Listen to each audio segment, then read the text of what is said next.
My name is Dean Kahler, and it's spelled D-E-A-N.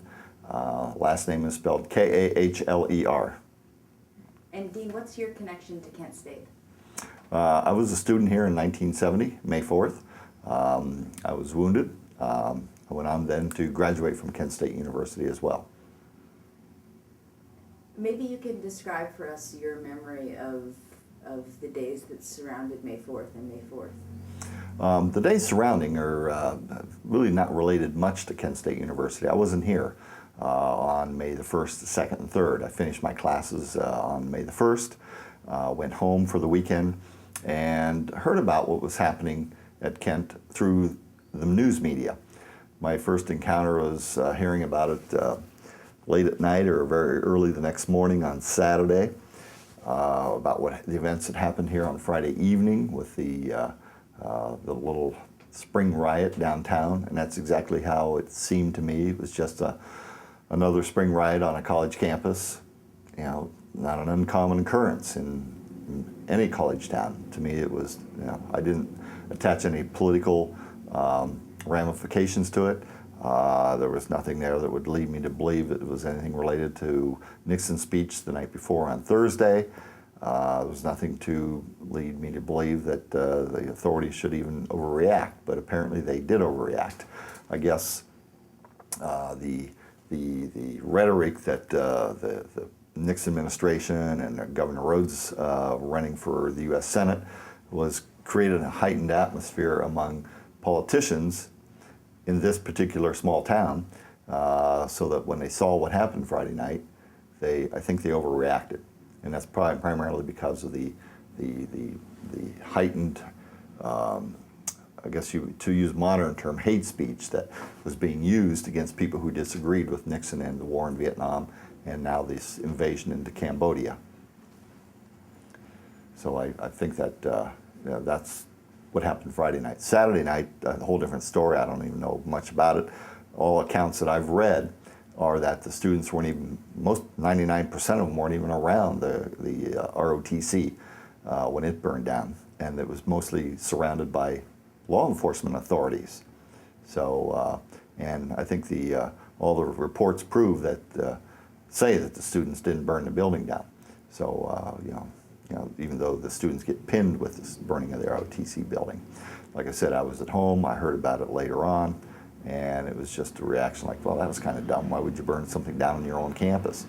Not knowing any of the facts at that point in time. It wasn't until later that I found out, you know, later than anybody found out, that it was burned down under suspicious causes, not necessarily those created by the students. And then Sunday, I came back to the Kent campus and saw the National Guard all over the town.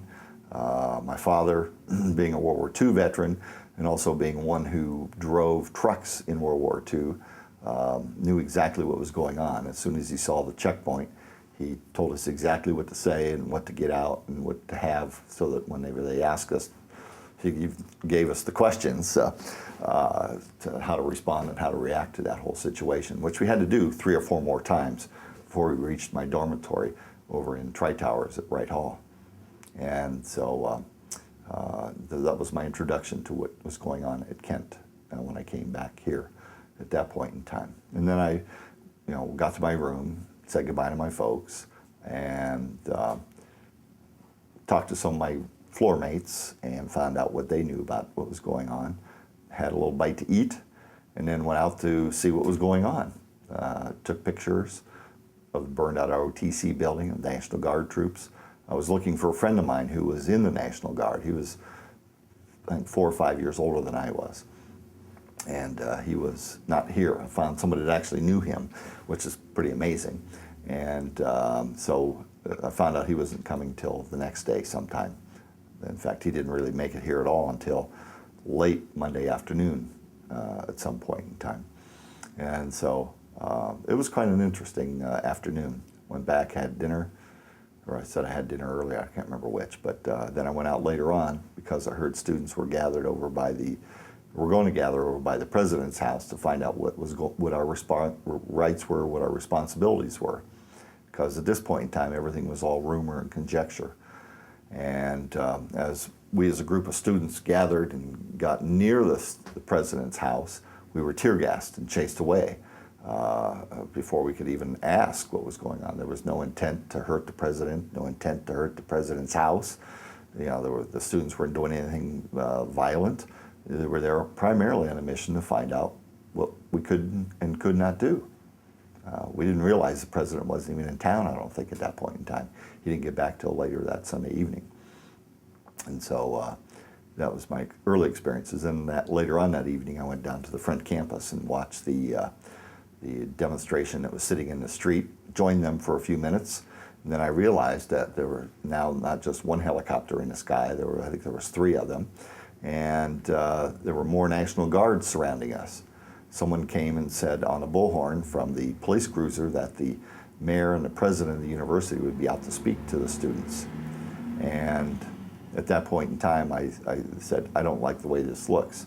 And about 10 minutes later, they started shooting tear gas at all the students who were just sitting there peacefully. And I remember running back to my dormitory. I didn't go up Lincoln Street because it looked like a gauntlet that wasn't very pleasant. So I burst through some trees by Rockwell Hall, the library at the time, and surprised some National Guardsmen along with several other students. And we just dashed right past them and ran full speed back to our dormitories, made it back.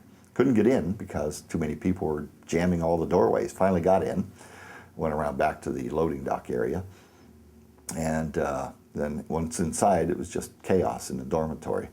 There were people there who didn't live in the dormitory, but they couldn't go back out to go to their dormitory because they were arresting anybody who was outside at that point in time. And there were troops marching around in formations.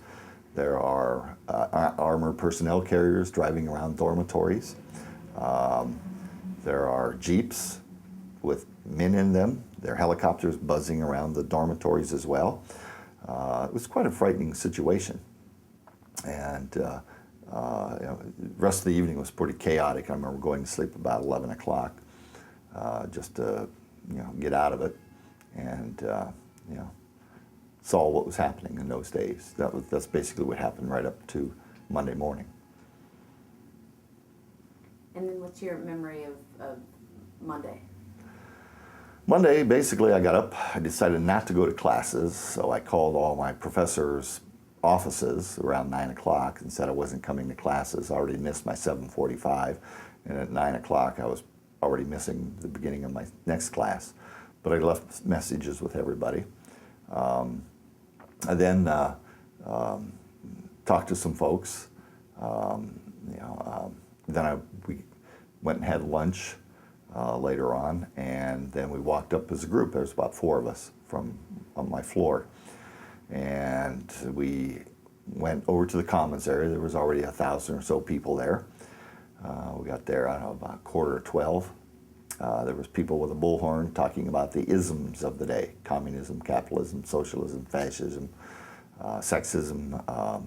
And I was thinking, what does that have to do with, 1, getting the troops out of Southeast Asia, 2, stopping the invasion in Cambodia, and 3, what about information? We still didn't have information. The campus was wrought with rumors. There was no clear one decisive voice saying, this is what you can do, this is what you can't do. Was martial law declared? Was it not declared? We had no idea what our rights and responsibilities were. I went there for 3 purposes. 1, to see an anti-war demonstration, because I really had never seen one before. Secondly, to lend my voice if I could. And thirdly, to find out what we were allowed to do. First of all, I didn't think there was much of an anti-war demonstration at all at that point in time. There really wasn't any avenues to get your information out. My feeling about an anti-war demonstration, there's some way to resolve something, there's some discussion, there's some guidance. None of that was happening. And thirdly, there was no information about what we could do and what we couldn't do. And then the National Guard came out and told us we were gathered illegally. You tell several thousand people on a college campus at noontime, on a commuter campus nonetheless, that they couldn't gather peacefully, you're not going to get very warm welcome. And they didn't. And so, people started chanting, people threw stones in the direction of the National Guard. I don't know if any of them actually hit the Jeep that they were in. They went back.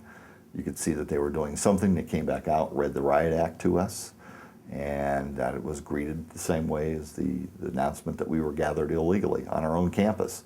Even though nobody has told us what we could and what we couldn't do. They were giving us orders instead of saying, this is what you're allowed to do and what you're not allowed to do. So I was thoroughly disappointed.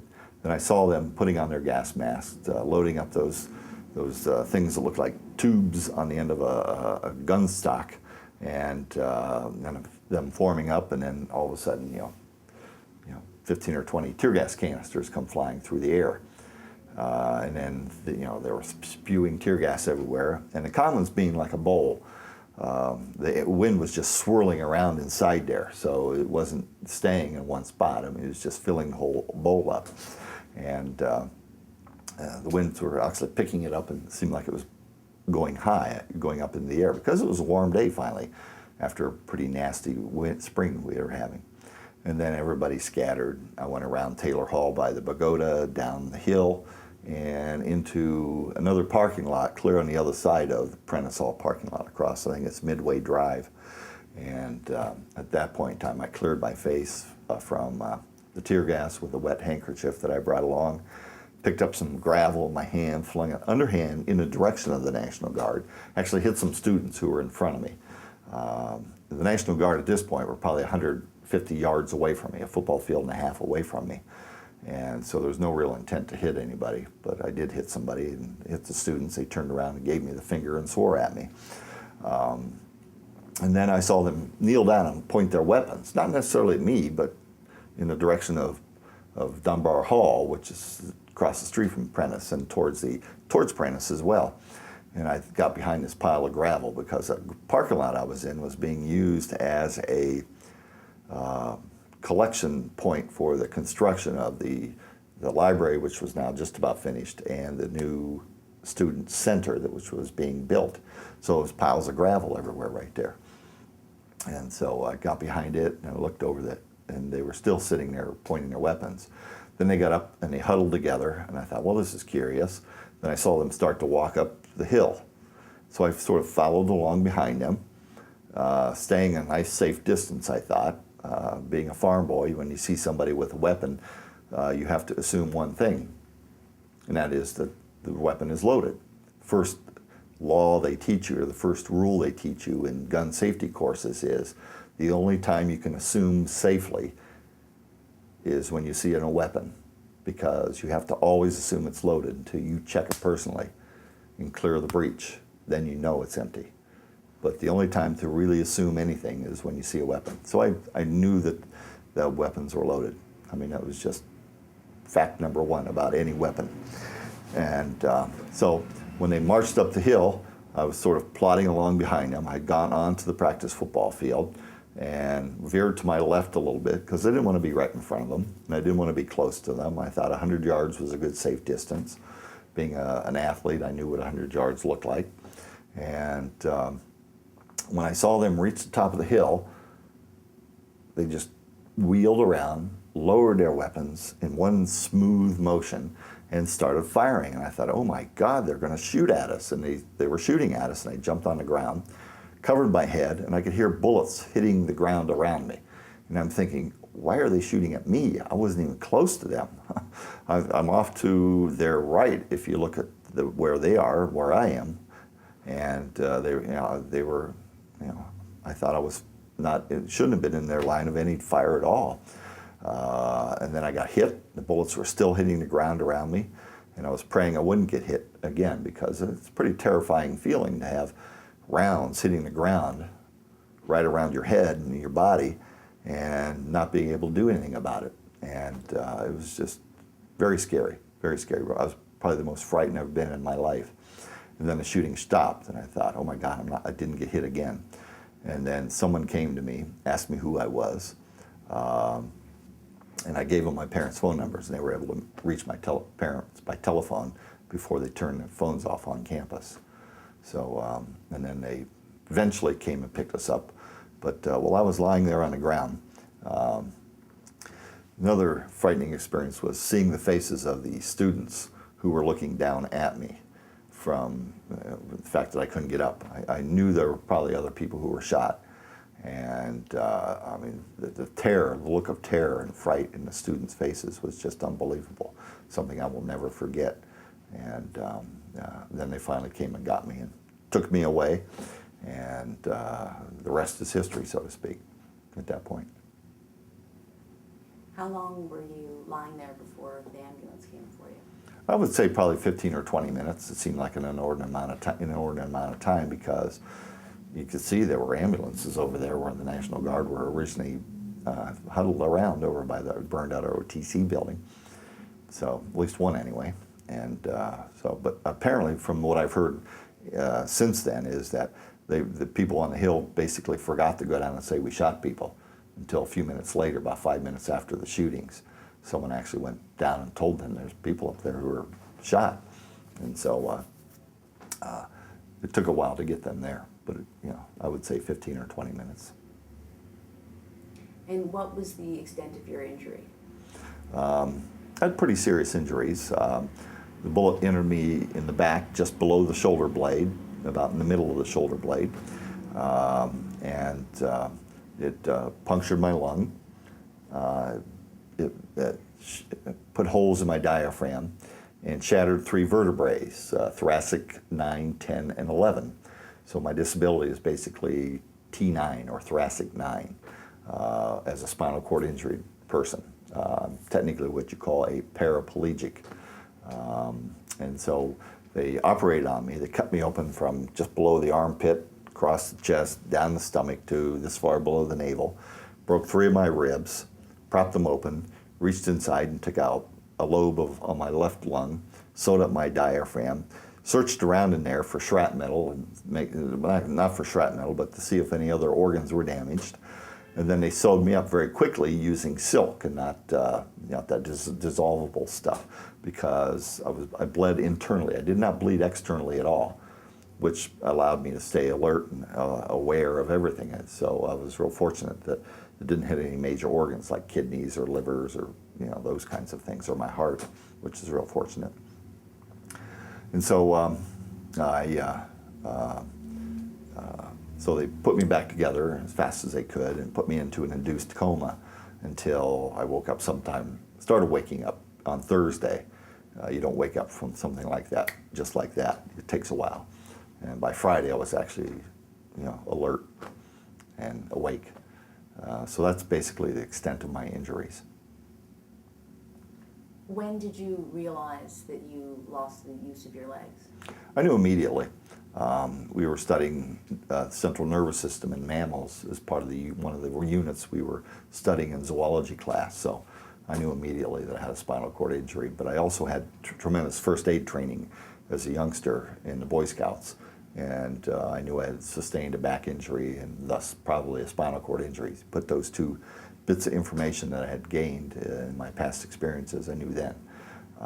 Even though the doctor told me a couple days later that I had received a spinal cord injury, and I said, yeah, I knew that already, Doc. What can I do? What's my life going to be like? What are my prospects? Am I going to be able to go back and finish school? I think this was on Saturday when he was in to speak to me for the first time after I was awake. He was the orthopedic surgeon. He wasn't the chest cutter or the abdominal surgeon, but he was an orthopedic surgeon who was involved in the surgery as it went along. And he was the one basically now in control. And so I knew almost immediately that I had received a spinal cord injury. When it gets dark, you had a broken iris on. Oh, I'm sorry. Yeah. Just right here.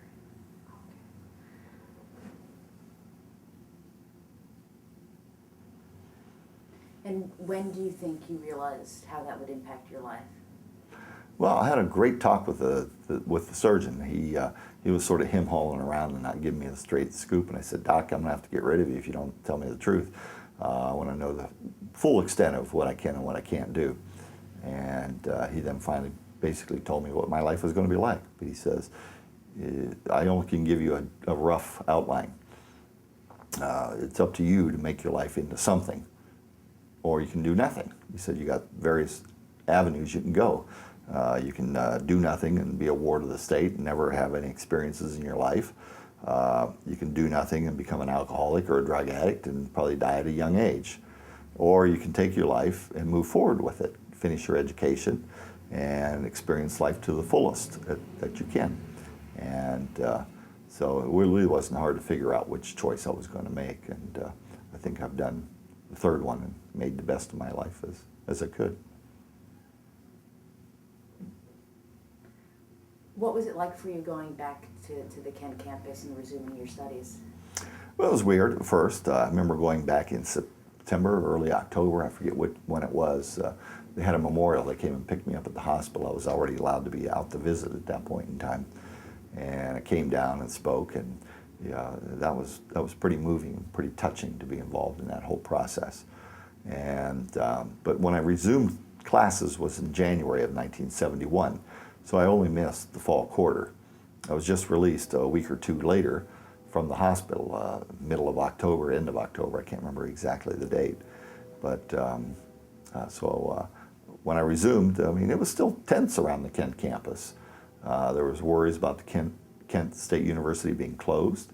There was rumors that there was police and FBI everywhere, and state troopers, and you saw some evidence of that along the way. And people were, upset, but they also were pretty practical. I mean, this is Kent, Ohio, surrounded by Akron, Canton, Cleveland, and Youngstown. And yes, like all college campuses, they had a history of civil unrest of some point. But pretty much, it's a working class school. And people were working. They were getting back to normal. They were trying to right their lives. So, I mean, it was a pretty typical working class response. Okay, let's put our nose to the grindstone and let's move forward here and make the best of this as we can. Do you remember, after you came out of the induced coma, when you were first informed of the deaths of the other students? I don't remember the exact time. I remember talking to a friend of mine, Joe Lewis, who was right next to me in the intensive care unit in a bed there as well. And I think he's the one that basically told me that kind of information. And I remember an FBI agent wanting to talk to me immediately also, and I told him that he couldn't talk to me until I talked to my lawyer first, or he talked to my lawyer first, which didn't endear me to that particular FBI agent at the time. He tried to convince me to talk to him anyway, but he finally relented. He waited till my attorney got a chance to talk to him. Then I heard about it, yeah, and it was pretty devastating. I knew almost immediately there were other people who were wounded, and I thought I would wait. Well, the experience was I was lying in the waiting room area of the emergency room, and I heard a nurse or a technician or somebody walk by, "Get blood types in all these people." And I'm thinking, okay, other people were shot. How many? I didn't know. What they were the extents of their wounds, I don't know. So I remember at that point in time getting my driver's license out, my student ID out, my insurance card out, and my blood donor's card, because I had started giving blood when I was in high school. And I put that one on top so that when the next technician or somebody walked by, I said, "I think you're going to need these. It's my blood donor's card, so you don't have to find out my blood type." And whoever it was said, "Oh, thank you very much." And she took it and ran with it immediately. Whatever she was going to do, she decided to do this otherwise. So that's the experience that I knew about. Other people were shot the first time, but I didn't know how many shot, who was killed, or any of that nature until days later when Mr. Lewis, Joe Lewis, told me that information. And it was pretty devastating to know that kind of information. I was very thankful that I was alive at that point.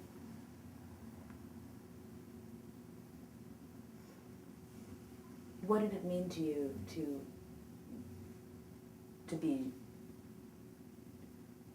shot by the National Guard?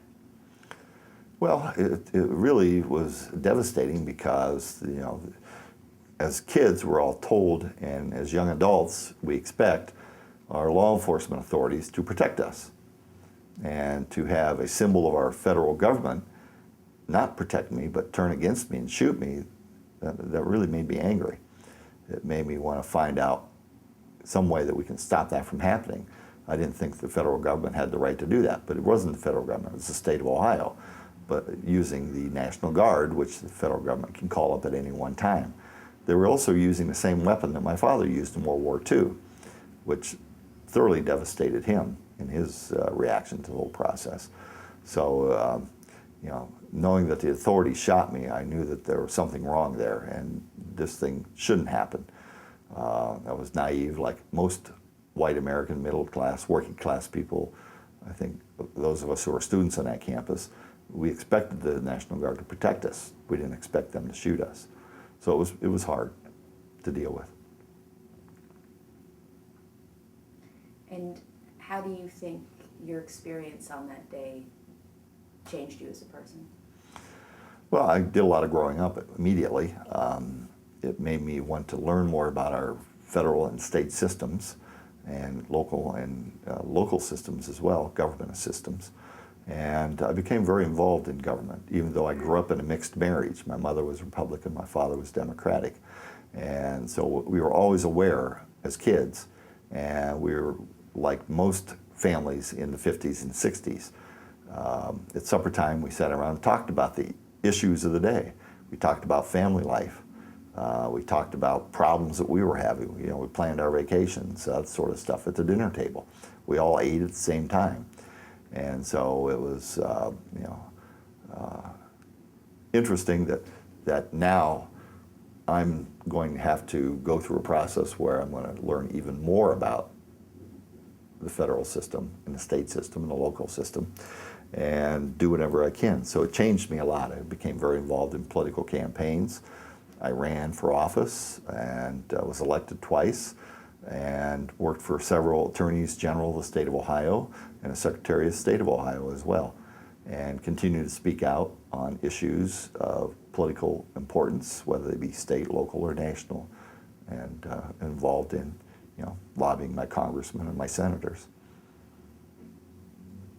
Do you think the whole truth has come out about what happened that day at Kent? No, there's so much truth that's sequestered in the statute in the archives because of statutes that the state and federal government put stuff away, and we'll never know until, what, 2040, when that information comes out. So everything we find now, any little nuggets are really, really nuggets of truth are very valuable. But it'll be long past time I'm on this earth that the real truth will probably come out at that point. So it's up to the younger generation to keep the pressure on and to, you know, somebody to write about this issue sometime in 2050 or so. Back then, did you think 40 years later you'd still be waiting to get the whole truth? Oh yeah, yeah. I figured that because it was such a big political, complicated issue, and involved such prestigious people as president and vice president and congressmen and senators in relation to the political discussion and dialogue that was going on in this country, in this state, and locally, that it would be hard to get all the truth in my lifetime. And I think we've only gotten a small portion of it in my lifetime. You know, the ramifications of hate speech or political rhetoric, as we used to call it back then, have consequences. You know, the authorities had the authority. Our lawsuit that we brought in the civil case had a lot to do with cracking open some of the sovereign immunity, which said that the king can do no wrong. Basically, the authorities can do no wrong. But U.S. Supreme Court said that, yeah, you can do wrong, but if you do it outside the bounds of your responsibilities of the oath of your office, you can be prosecuted as an individual. And that's how we were able to get our lawsuits into federal court. And so they can no longer do those kinds of things. And because of that and lobbying done by us, the students, and many other people, you know, we now, as a country, handle civil disturbances a lot differently than we did 40 years ago. So they now don't have the authority to go out and shoot people willy-nilly like they did on May the 4th. But unfortunately, the hate speech and the rhetoric that still exists today and is reached another pitched level similar to what it was 40 years ago is created a situation where they don't have to shoot people. They have surrogates who'll do that for them. Look at the issues surrounding the abortion debate. How many doctors and nurses and other people have been killed because of that? When do we have a breakdown of decorum to the point where congressmen are spit on when they're walking from their offices to the chamber to vote on legislation? So, I'm thoroughly appalled by the level of hate speech that we have going on, political hate speech. And, to me, it's just disgusting at this point in time that members of Congress can get up and, say, hell no, we're not going to vote for something, or we're not going to allow it to happen. And the vitriolic language that they're using is just is beyond reproach. What do you think is important to take from what happened at Kent? What's the important lesson? Well, the important lesson is information. The important lesson is make sure the constituents you're working with know what their rights and responsibilities are first. And you protect the citizens. You don't abuse them. I guess my last question would be if you could invite a National Guardsman to come share his truths along with everyone else these couple of days, would you be compelled to say anything to? Well, we've had opportunities to that effect, but they obviously have not wanted to discuss it. Murder is a pretty big persuader in keeping them from talking about this issue at all. So it'll never happen in our lifetime or their lifetime, because the statute of limitations for murder doesn't exist, so there are none.